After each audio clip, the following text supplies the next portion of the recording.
बढ़ती ब्याज दरों के दौर में कैसे बनाए पोर्टफोलियो। शेयर बाजार में लगातार गिरावट देखने को मिल रही है, तो क्या इक्विटी फंड से निवेश निकाल लेना चाहिए? इक्विटी फंड में जनवरी महीने में क्यों हुआ रिकॉर्ड निवेश, और म्यूचुअल फंड कर रहे हैं किन शेयरों में निवेश? इन सभी सवालों के जवाब तलाशेंगे मनी 9 के खास शो म्यूचुअल फंड सेंट्रल में। आप सभी का स्वागत है हमारे इस खास शो में। मैं हूं विपुल सिंह।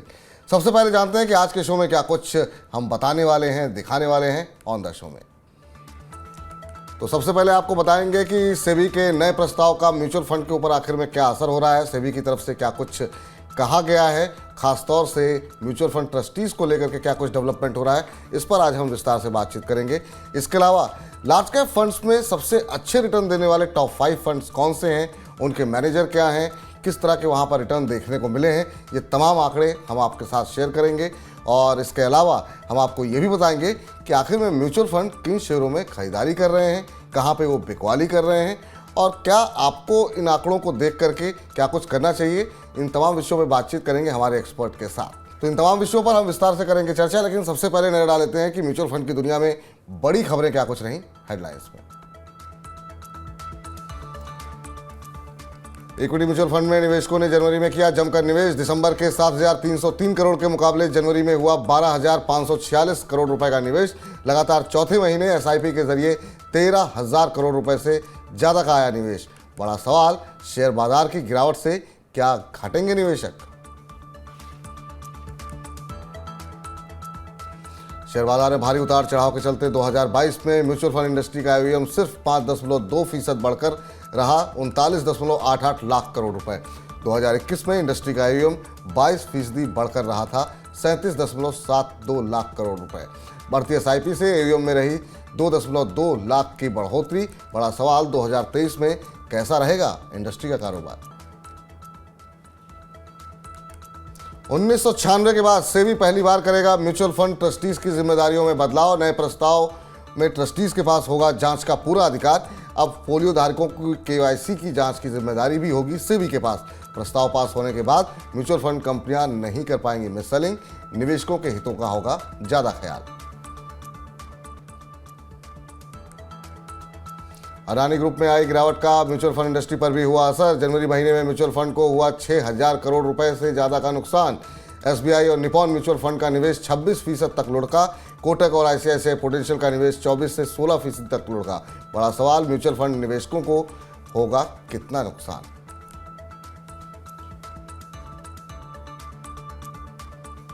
और नवी म्यूचुअल फंड T+1 में फंड भुनाने की सुविधा देने वाला देश का पहला फंड बना। घरेलू निवेशक सिर्फ एक कारोबारी सत्र में पा सकेंगे रिडम्पशन की रकम। 30 जनवरी 2023 को शुरू हुआ था फंड। नए फंड में सिर्फ 10 रुपए से कर सकते हैं म्यूचुअल फंड में निवेश।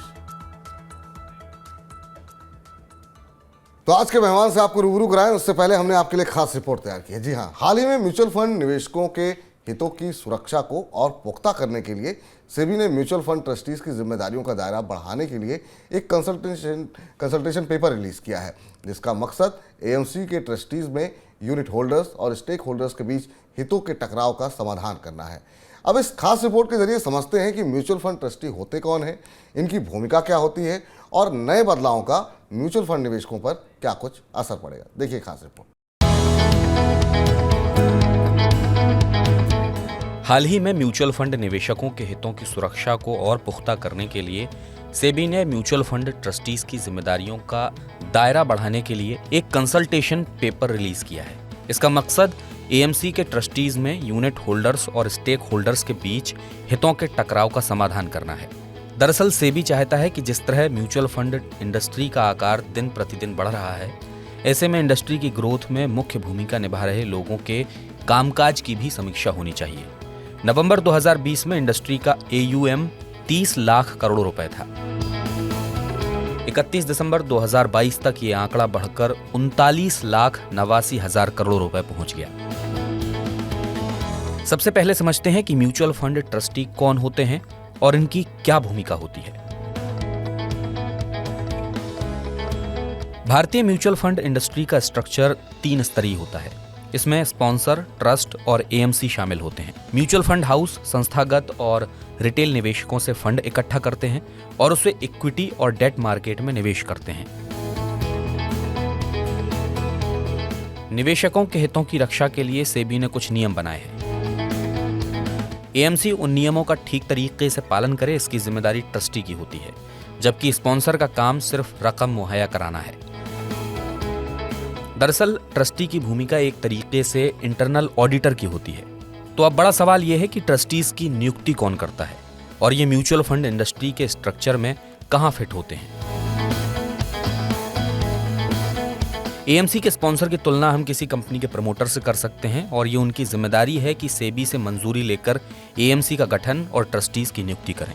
ट्रस्टीज की यह जिम्मेदारी होती है कि एएमसी का निवेश और कामकाज ऐसा रहे जिसमें यूनिट होल्डर यानी निवेशक का हित सबसे ऊपर हो।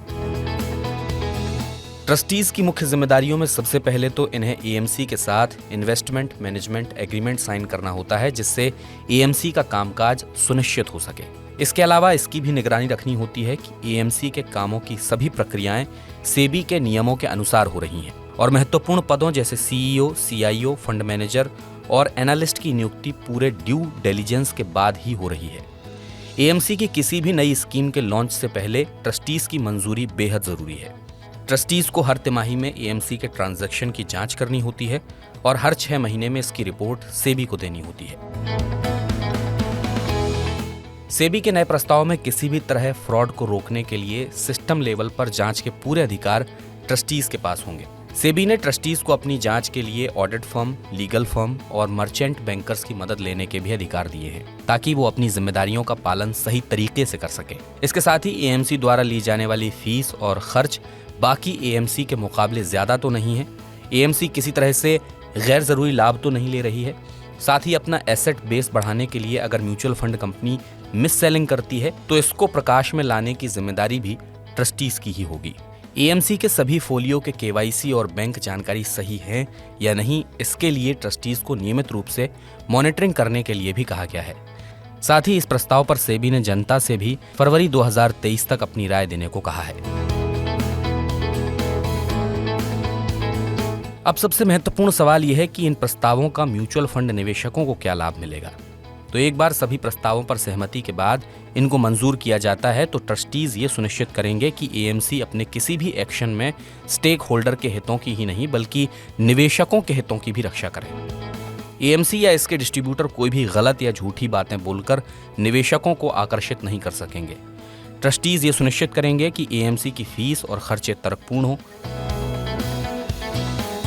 इन्वेस्टोग्राफी की फाउंडर श्वेता जैन कहती हैं कि भारत में म्यूचुअल फंड के बढ़ते विस्तार के साथ नियामक के लिए जरूरी है कि वो निवेशकों के हितों की रक्षा करे। ट्रस्टी की जिम्मेदारी है कि वो नियमों का अनुपालन कराए और निवेशकों के हितों की सुरक्षा करे। सेबी के नए प्रस्तावों से निवेशकों को आगे चलकर बड़े पैमाने पर लाभ होगा। चलो देखिए, आपने हमारी खास रिपोर्ट और इस पर बातचीत करने के लिए हमारे साथ जुड़ चुकी हैं certified financial planner Poonam Rungta ji. Poonam ji, बहुत बहुत आभार, अभिनंदन आपका आज के इस मंच पे आने के लिए। और जब भी आप आती हैं तो म्यूचुअल फंड से जुड़ी बहुत अच्छी अच्छी जानकारियां हमारे दर्शकों को मिलती है। बहुत बहुत आभार, अभिनंदन आपका मैम। थैंक यू जी। मैम, पहला सवाल यही होगा कि अभी हमने जो भी पैकेज चलाया और आपसे जानना चाहेंगे इससे आम निवेशक के लिए क्या कुछ फ़र्क पड़ने वाला है। सेबी ने जो म्यूचुअल फंड ट्रस्टीज़ के नियमों में बदलाव का प्रस्ताव दिया है, इसके क्या कुछ मायने हैं और ख़ासतौर से ट्रस्टीज़ की भूमिका को किस तरीके से देख रही हैं और आम निवेशकों को इसके क्या कुछ फ़ायदे या नुकसान होंगे? देखिए विपुल जी, सबसे पहले तो ये समझ ले कि ट्रस्टीज का क्या रोल है और म्यूचुअल फंड का स्ट्रक्चर क्या होता है। तो जैसे कि हम एक लेमन लैंग्वेज में बात करें तो कुछ निवेशक इकट्ठा होते हैं कि उन्हें स्टॉक मार्केट में डायरेक्ट मार्केट में निवेश की पद्धति नहीं पता है, तो वे किसी एक्सपर्ट को चाहते हैं कि वो उनके पैसे संभाल ले और स्टॉक मार्केट में, इक्विटी मार्केट में उनका पैसा लगाए, वो पार्टिसिपेट करें। उसके लिए वो सब मिलके इकट्ठा होते हैं और एक स्पॉन्सर होता है जो ये कहते हैं कि हाँ चलिए हम सबका पैसा इकट्ठा करके लगाते हैं, उसके लिए एक स्ट्रक्चर बनाते हैं। तो सबसे पहले ट्रस्टीज आते हैं, साथ में पहले स्पॉन्सर के पास पहुंचते हैं सारे निवेशक। वो स्पॉन्सर जो हैं वो प्रॉपर सारे कंप्लायंस और गाइडलाइंस को फॉलो करते हुए सेबी और एमफी से परमिशन लेके एक स्ट्रक्चर्ड एएमसी यानी एक एसेट मैनेजमेंट कंपनी का एक गठन करते हैं, जिसमें जो ट्रस्टीज होते हैं वो एक इंडिपेंडेंट ट्रस्ट बनाते हैं, जिसमें स्पॉन्सर्स और एएमसी का जो मेन कारण है जिसके लिए ये पूरा स्ट्रक्चर बनाया गया है, वो है यूनिट होल्डर्स, यानी जो निवेशक है। यानी निवेशक के लिए ये पूरा स्ट्रक्चर बनाया जाता है। तो निवेशक की जो जरूरतें हैं, उनके लिए जो बेहतर से बेहतर काम कर सके, वैसा एक म्यूचुअल फंड कंपनी उनको फायदा दे सके, उनका पैसा सही ढंग से इक्विटी मार्केट में निवेश करे और उन्हें टाइम टू टाइम उन्हें जैसे चाहिए वैसे उनको रिटर्न्स भी दे, उनको प्रॉफिट बना के दे। तो उसके लिए ट्रस्टीज एक एसेट मैनेजमेंट कंपनी बनाते हैं। यानी ट्रस्टीज का मेन रोल ही ये है कि वो यूनिट होल्डर के फायदे के लिए और उनका पैसा निवेश करने के लिए मार्केट के अच्छे से अच्छे प्रॉफिट बना के दे, इसके लिए वो इकट्ठे होते हैं। यानी ट्रस्टीज का रोल सबसे ज्यादा इंपॉर्टेंट है विपुल। जब हम बात करते हैं कि हमारा पैसा हम किसी थर्ड पर्सन को दे रहे हैं लगाने के लिए मार्केट में, वो इसीलिए दे रहे हैं कि उन्हें मार्केट की एक्सपर्टीज है, वो रेगुलेटर के साथ बंधे हुए हैं और वो मार्केट की चाल ढाल को समझते हैं, जो हम एज अदर वर्क, यानी हमारा प्रोफेशन ये नहीं है, मगर हम पार्टिसिपेशन चाहते हैं मार्केट में, तो निवेशकों का पैसा वो लगा के दें। इसलिए ट्रस्टीज का मेन रोल है कि यूनिट होल्डर के सारे जो ऑब्जेक्टिव्स है उसको बिना किसी फ्रॉड पूरी रिस्पॉन्सिबिलिटी के साथ उसे पूरा किया जाए। तो ट्रस्टीज का बहुत ही अहम रोल होता है ये पूरा यूनिट होल्डर के फायदे के लिए पैसा निवेश करना। अब उसमें ऐसा है कि हमारे देश में ये इंडस्ट्री अभी मैं नई ही कहूंगी, बहुत पुरानी नहीं है। ऐसे तो हालांकि 1963 से हम यूटीआई को एज अ म्यूचुअल फंड में देख रहे हैं, बट मुझे लगता है इसका जो बर्स्ट हुआ है वो 1990 के आसपास से बड़ा है, जब प्राइवेट प्लेयर्स और प्राइवेट बैंक्स और इसके अंदर जब इनका यहाँ पे गठन शुरू हुआ, तो म्यूचुअल फंड इंडस्ट्री एकदम बहुत सारी स्कीम्स, बहुत सारी कंपनीज, बहुत सारी एएमसीज इसमें जुड़ गई। तो उनको जब हम रेगुलेटर जब हैंडल करते हैं तो सारी ट्रांसपेरेंसी जो है, जो आपको पता है कि सब कुछ NAV end of the day declare होना चाहिए, पोर्टफोलियो डिक्लेयर होना चाहिए, धीरे धीरे सेबी का इसके अंदर जकड़ है वो टाइट होती जा रही है, ताकि यूनिट होल्डर का कहीं भी कोई तरीके से नुकसान ना हो। तो ये नुकसान ना होने के लिए नए नए रूल्स, रेगुलेशंस और कंप्लायंस, रिस्पॉन्सिबिलिटी जो ला रहे हैं, वो मुझे लगता है म्यूचुअल फंड इंडस्ट्री के लिए बहुत ही फायदेमंद साबित होगी। और उससे जो यूनिट होल्डर का ट्रस्ट है, पैसा जब निवेशक लगाता है, अपना हार्ड अर्न्ड मनी बहुत मुश्किल से बचाया हुआ जब किसी को अपना पैसा सौंपता है, तो उसको एक ट्रस्ट बिल्ड होता है कि हाँ, रेगुलेटर बहुत स्ट्रिक्ट है और रेगुलेटर बहुत सख्ती से काम करते हुए हमारे पैसे को सेफ रखेगा। क्योंकि हमने देखा है ओवर द टाइम कुछ ऐसे इंसिडेंसेस हुए हैं जहाँ इनसाइडर ट्रेडिंग की बात हुई है, या कुछ फ्रॉड्यूलेंस हुआ है, या ऑडिट बराबर नहीं हुई है, वैल्यूएशन में कुछ गड़बड़ हुई है। तो ये सब देखते हुए जो यूनिट होल्डर का ही अल्टीमेटली पैसा यूनिट होल्डर का है, उसका जब नुकसान होता है तो उसे बचाने के लिए सेबी टाइम टू टाइम इस तरीके से रूल्स एंड रेगुलेशंस लाती है। तो मुझे लगता है ट्रस्टी का वैसे भी रोल बहुत अहम है, और ये जो नए रेगुलेशंस लाए हैं उससे और ज्यादा यूनिट होल्डर को एक विश्वास होगा, एक ट्रस्ट बिल्ड होगा इस इंडस्ट्री में पैसा लगाने के लिए। क्योंकि अब हिस्ट्री तो अपने पास है, बन चुकी है कि म्यूचुअल फंड इंडस्ट्री में पैसा लगाने से आप वेल्थ क्रिएट कर सकते हैं। बट जो छोटे मोटे इंसिडेंसेस टाइम एंड अगेन होते हैं, उनसे भी बचा जाए, इसलिए सेबी ने नए रूल्स एंड रेगुलेशंस लाए हैं। यहाँ तक कि यूनिट होल्डर्स प्रोटेक्शन कमिटी भी एक बनाई जाने की बात हुई है, प्रपोज की गई है एएमसी के लिए, जो भी इंडिपेंडेंट कोई भी ऐसे इंसिडेंसेस होंगे उसको रिव्यू करने के लिए। तो उससे हर तरीके से यूनिट होल्डर के इंटरेस्ट को हम देखेंगे कि आगे और भी ज्यादा इसमें बचे। यूनिट होल्डर का पूरा ऑब्जेक्टिव, उसके जो ऑडिट है, रेगुलेशंस है, ये सभी तरीके के जो अहम बातें हैं, पैसा सेफ जगह लगा हुआ है, ये सोचने के लिए मुझे लगता है ट्रस्टीज का रोल बहुत इम्पोर्टेंट है। तो आपका कहने का लब्बो-लुआब ये रहा कि जो नए नियम हैं उनके अगर वो लागू होते हैं तो ट्रस्टीज पर ट्रस्ट जो है वो और ज़्यादा बढ़ेगा आम निवेशकों का, और जो लगातार एयूएम में हम इजाफा देख रहे हैं कि म्यूचुअल फंड इंडस्ट्री जितनी तेज़ी से बढ़ रही है, इसका साइज आने वाले दिनों में और तेज़ी के साथ बढ़ता हुआ दिखाई देगा। एब्सोल्युटली, जो मिस सेलिंग होती है म्यूचुअल फंड इंडस्ट्री में, जिससे आगे चल के निवेशक को नुकसान होता है, बहुत तरीके के ऐसे छोटे मोटे बड़े रूल्स, क्योंकि ऑनलाइन का जमाना आ गया है। आप देख रहे हैं एसआईपी बुक बढ़ बढ़ के हर महीने बढ़ती जा रही है, 13 लाख करोड़ से भी ऊपर इस बार फंड्स आए हैं। तो इतनी बड़ी इंडस्ट्री को जब ठीक से मैनेज नहीं किया जाएगा तो बिकॉज मुझे लगता है कहीं ना कहीं इकोनॉमिक कंडीशंस आप जिस तरह देख रहे हैं कि आज के दिन हमारे शेयर मार्केट को एफआईआई की इतनी जरूरत नहीं है, क्योंकि डोमेस्टिक और रिटेल पार्टिसिपेशन बढ़ते जा रहा है। तो ये सब कंट्रोल करने के लिए बहुत जरूरी है कि रूल्स रेगुलेशन और अच्छी तरह बने, और उससे ट्रांसपेरेंसी भी बढ़ेगी इस इंडस्ट्री की, जिससे इन्वेस्टर को और इसमें ट्रस्ट बिल्डअप हो। ठीक, अब चलिए आगे बढ़ते हैं। और चूंकि अभी का जो मौसम चल रहा है वो ज़्यादातर लोग जो है वो टैक्स बचाने के लिए ऑप्शन तलाश रहे हैं। अब ऐसे समय में बहुत सारे सवाल भी हमारे पास आते रहते हैं और लोग ये जानना चाहते हैं कि क्या टैक्स बचाने के लिए ईएलएसएस का विकल्प सही रहेगा या कुछ और विकल्पों की तरफ देखा जाए। आप क्या को सजेस्ट कर रही हैं? पहले तो ये समझ लें कि जो टैक्स बचत करनी है अंडर सेक्शन 80C, उसकी लिमिट महज 1.5 लाख रुपए है।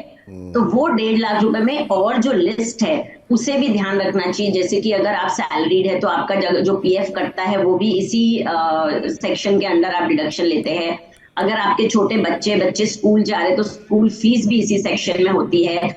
अगर आप कोई इंश्योरेंस प्रीमियम भर रहे हैं तो उसका भी इसी सेक्शन में इंक्लूड होता है टैक्स डिडक्शन के लिए। तो ये सब कैलकुलेट करके देखना चाहिए कि मुझे एंड ऑफ द ईयर कितना पैसा 1.5 लाख में और बाकी पड़ रहा है। इंडिया में बहुत पॉपुलरली लोग पीपीएफ में एज अ कंपल्शन निवेश करते हैं, उसमें पूरा 1.5 लाख डाल देते हैं और उसके बाकी चीजों को और एक्स्ट्रा में चला जाता है। तो सब कुछ देख के आप जो रकम बचती है, फॉर एग्जाम्पल अगर 50,000 रुपए आपको लगता है कि बच रहा है मेरे 80C के दूसरे निवेश में निवेश करने के बाद, तो आप उस 50,000 को ही निवेश करें ईएलएसएस में, उससे ज्यादा करने की जरूरत नहीं है, क्योंकि इसमें आपको 3 साल का लॉक इन भी होता है और इसमें जो इक्विटी पोर्शन है वो 3 साल मुझे लगता है कम होता है टू गेट बेटर रिटर्न्स। कम से कम इक्विटी का नजरिया 5 साल का रखना चाहिए।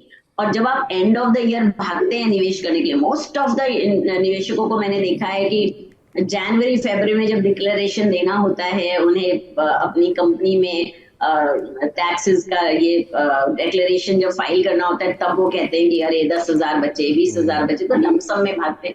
इसकी वजह मुझे लगता है शुरुआती दिनों में आप अप्रैल से कैलकुलेशन करके एसआईपी का रूट लें ईएलएसएस में। अगर आपको ईएलएसएस का कंपोनेंट इंक्लूड करना है अपने 80C के अंदर तो वो बेहतर है, तो वो ज़्यादा बेहतर रहेगा।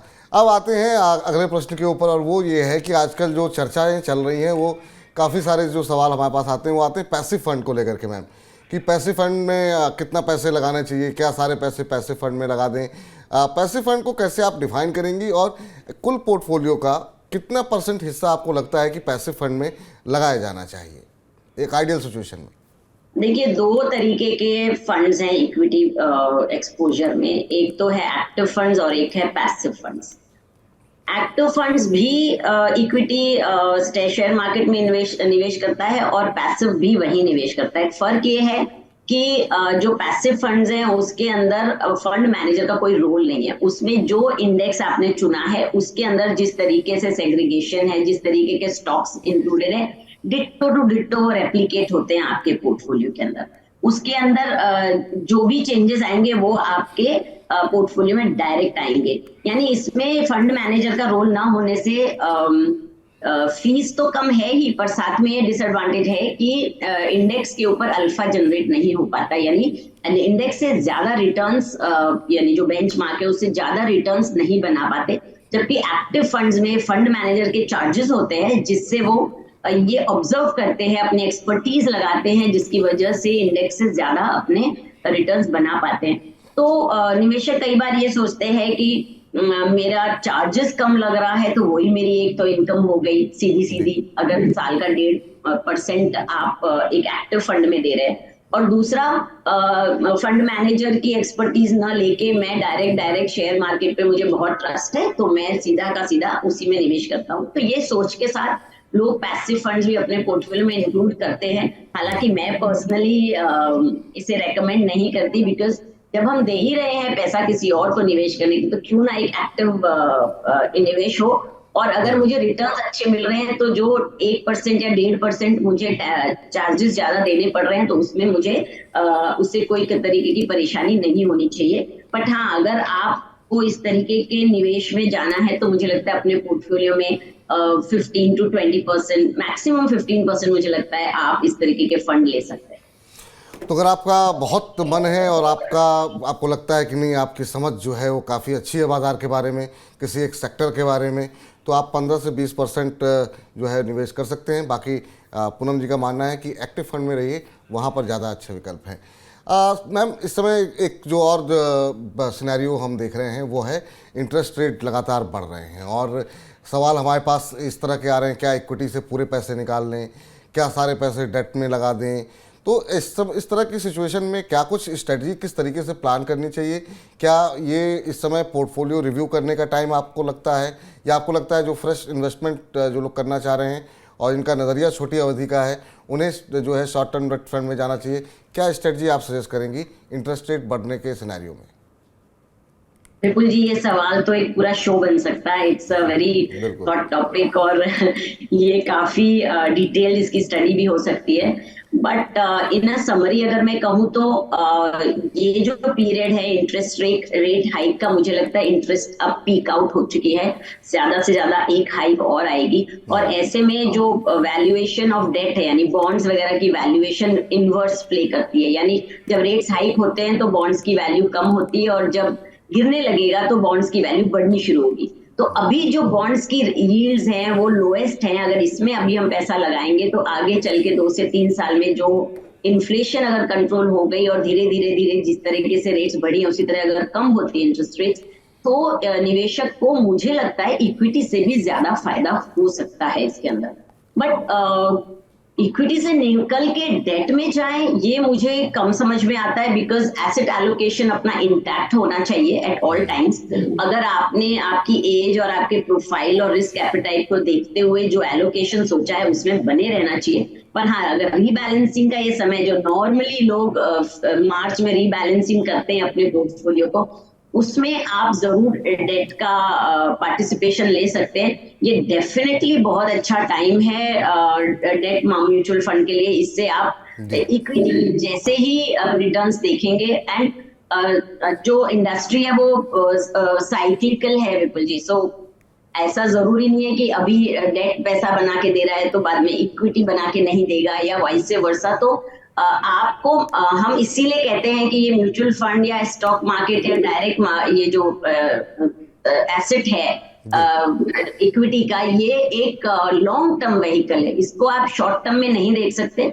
लॉन्ग टर्म में सभी एसेट्स पैसा बना के देते हैं, बट आपको विजिलेंट रहते हुए अपना एसेट एलोकेशन सही रखना है। और ठीक, अब इस सेगमेंट को यहाँ पर समाप्त करते हैं, अगले सेगमेंट का रुख करते हैं, और अगले सेगमेंट में काफ़ी सारे आंकड़े, काफ़ी सारी चीज़ें हम आपको बताते हैं, दिखाते हैं।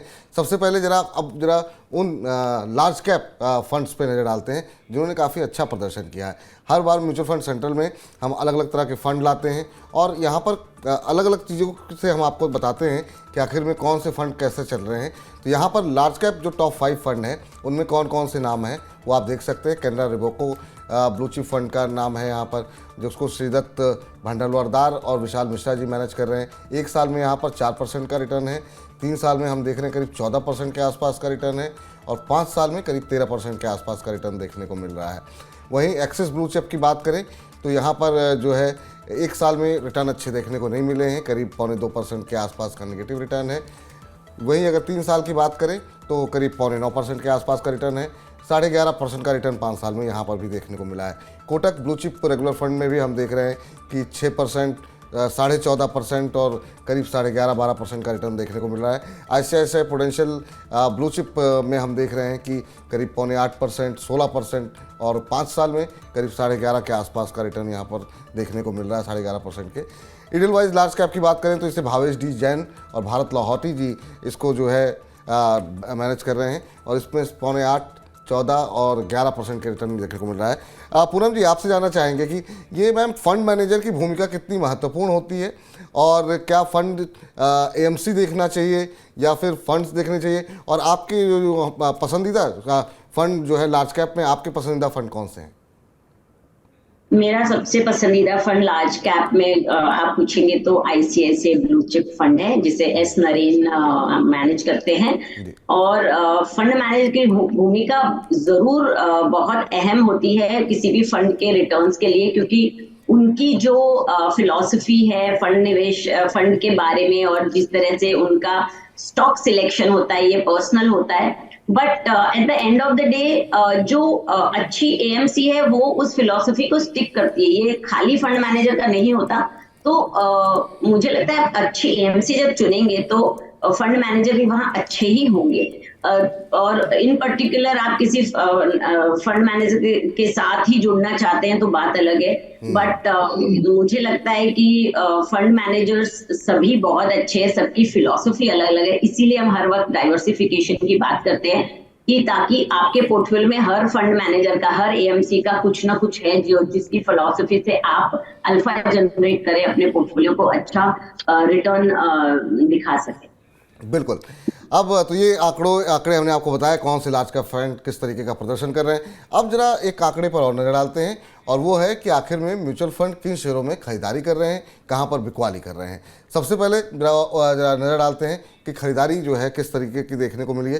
तो जहां पर म्यूचुअल फंड सबसे ज़्यादा खरीदारी की गई है वो जनवरी महीने में, उसमें हम देख रहे हैं अपोलो हॉस्पिटल शामिल है, टाटा मोटर्स में खरीदारी की गई है, अदानी पोर्ट की में भी खरीदारी की गई है। हालांकि यहाँ पे बहुत सारी नेगेटिव खबरें आई हैं और उसके बाद से शेयर ऊपरी स्तरों से काफ़ी टूटा भी है। देख सकते हैं आप किस तरीके से यहाँ पर जो भारी बिकवाली रही है उसकी वजह से 1000 रुपये का शेयर जो है अब इस समय करीब हम देख रहे हैं 500 साढ़े 500 के आसपास ट्रेड करता हुआ दिखाई दे रहा है।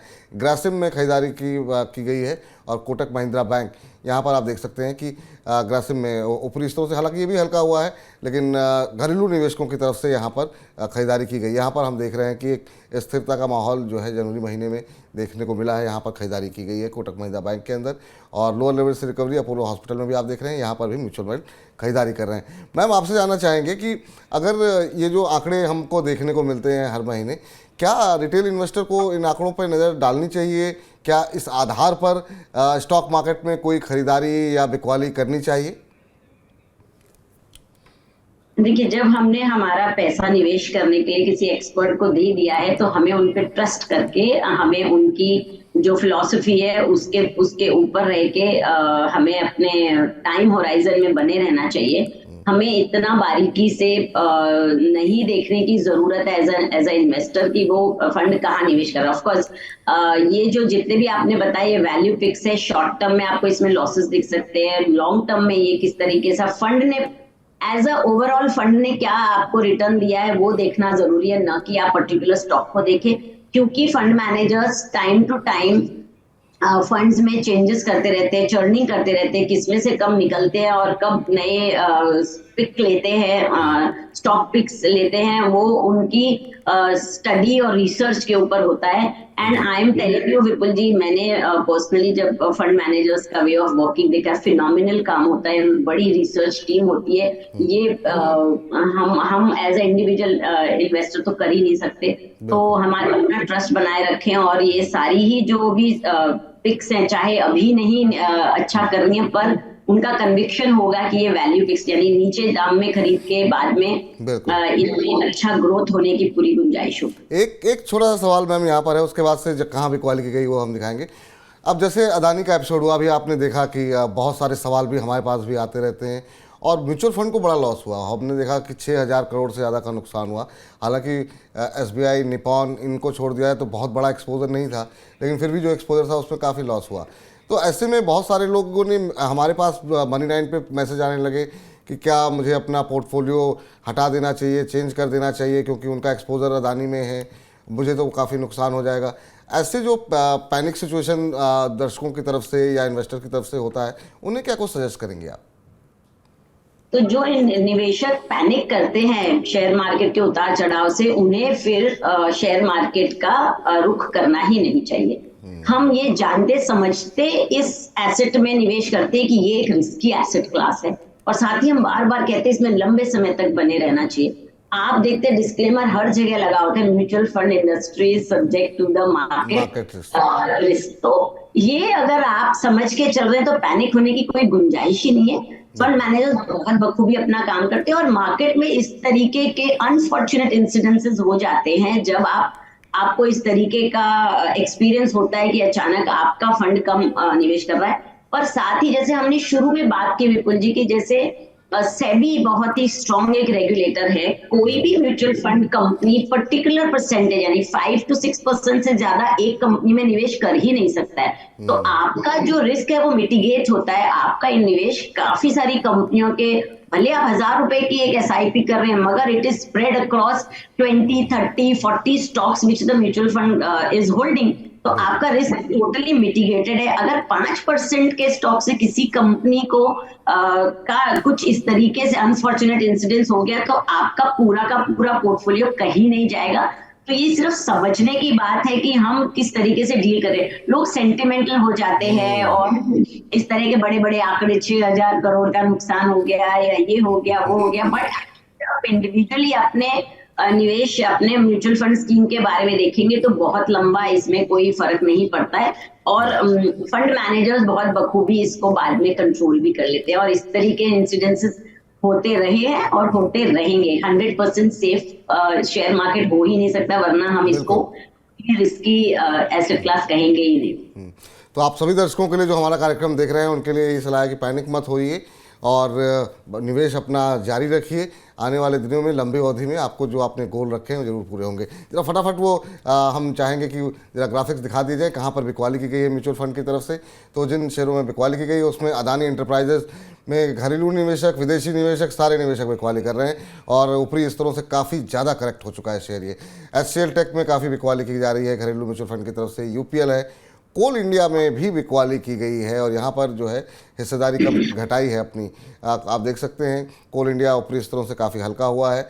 और हिंडाल्को की बात करें, ये भी अब देखिए कि अपने लो के आसपास ही चल रहा है। तो यहाँ पर दो तरफा बिकवाली देखने को मिल रही है। एक तो हम देख रहे हैं कि विदेशी निवेशक तो बेच ही रहे हैं, वो तो पूरे भारतीय बाजारों में बिकवाली कर रहे हैं, लेकिन यहाँ पे घरेलू निवेशकों की भी नाराज़गी देखने को मिल रही है। अदानी एंटरप्राइज देखिए आप 4000 का शेयर अब कहाँ पर आते हुए ट्रेड कर रहा है, अब 1400 का रह गया है, 1400-1500 के आसपास। तो अच्छी खासी पिटाई यहाँ पर होती हुई दिखाई दी है।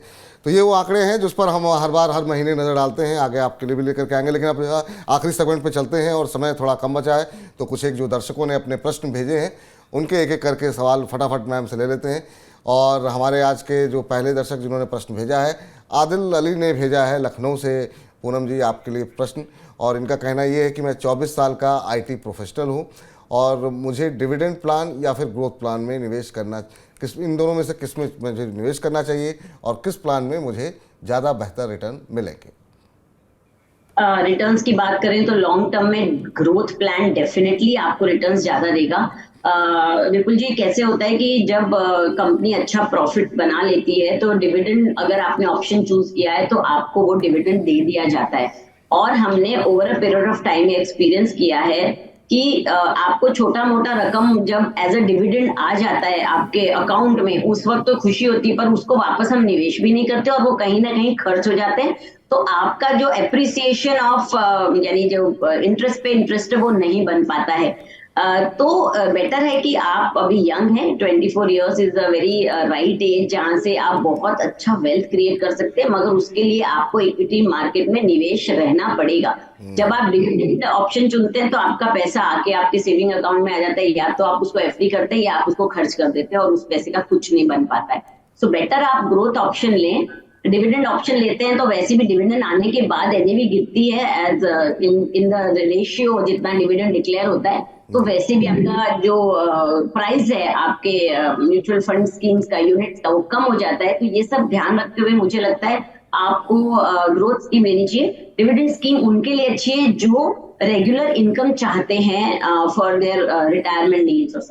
जी चलिए अगले दर्शक का प्रश्न ले लेते हैं। अमित चतुर्वेदी जी ने हमें भेजा है, कौशाम्बी से हैं अमित जी, और इन्होंने प्रश्न भेजा है कि मेरी उम्र 32 साल है और मैं एक टीचर हूँ, इनका बच्चा 1 साल का है और उनका मुझे किस म्यूचुअल फंड में निवेश करना चाहिए जिससे मेरे बच्चे को 18 साल का होने पर एक बड़ी पूंजी मिल जाए। तो 1 साल का बच्चा है, 18, 16, 17 साल का इनका नज़रिया है। किस तरीके से वो तमाम दर्शक जो अपने बच्चों के हायर एजुकेशन के लिए, उनकी मैरिज के लिए पैसे इकट्ठा करना चाह रहे हैं, उन सब के लिए क्या सलाह रहेगी मैम आपकी? तो इनका गोल डिसाइडेड है, इनका टेन्योर डिसाइडेड है। इनका गोल है बच्चे की हायर एजुकेशन और एज बच्चे की 1 साल है और ये 18 साल तक निवेश करना चाहते हैं। तो ये पहला एक स्टेप तो इन्होंने बना लिया है। अब सेकंड स्टेप में इन्हें ये देखना है कि अमाउंट कितनी चाहिए, यानी आपको उस वक्त कितनी अमाउंट चाहिए उसकी बैकवर्ड कैलकुलेशन करके निवेश शुरू करना चाहिए और इन्फ्लेशन एडजस्टेड अपनी जो गोल है उसको इन्फ्लेशन एडजस्टेड रखें, डिस्काउंटिंग करके उसको हम अभी से निवेश करना शुरू करेंगे।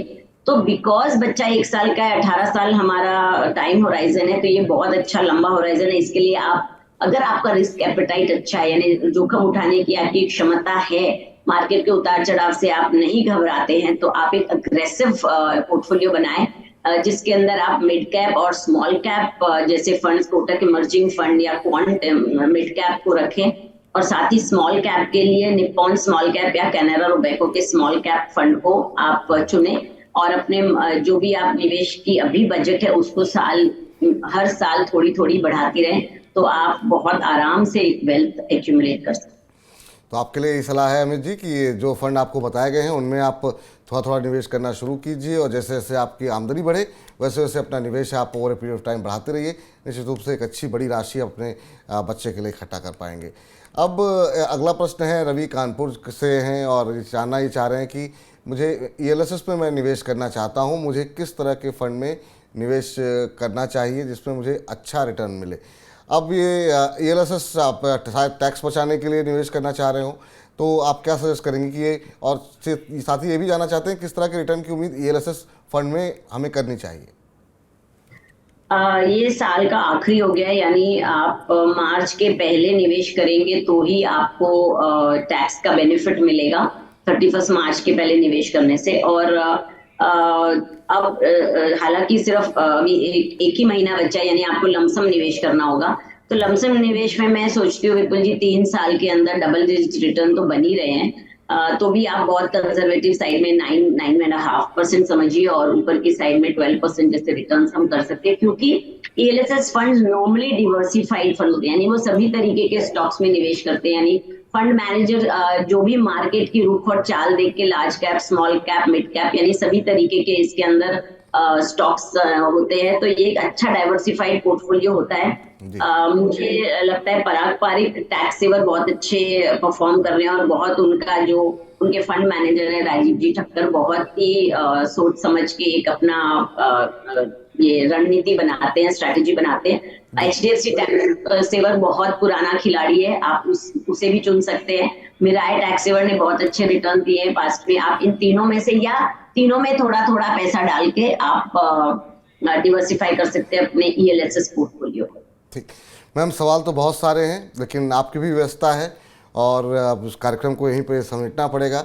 आप जब भी जुड़ती हैं बहुत अच्छा लगता है मैम, बहुत बहुत शुक्रिया, बहुत बहुत धन्यवाद आज के इस कार्यक्रम में जुड़ने के लिए और अपना महत्वपूर्ण समय देने के लिए। तो फिलहाल म्यूचुअल फंड सेंट्रल को यहीं समाप्त कर रहे हैं। अगले महीने फिर हम तमाम आंकड़े लेकर के आएंगे, कहाँ पे खरीदारी हो रही है फरवरी महीने में, कौन से शेयर खरीदे जा रहे हैं, कौन से शेयर बेचे जा रहे हैं, कौन से फंड अच्छे प्रदर्शन कर रहे हैं।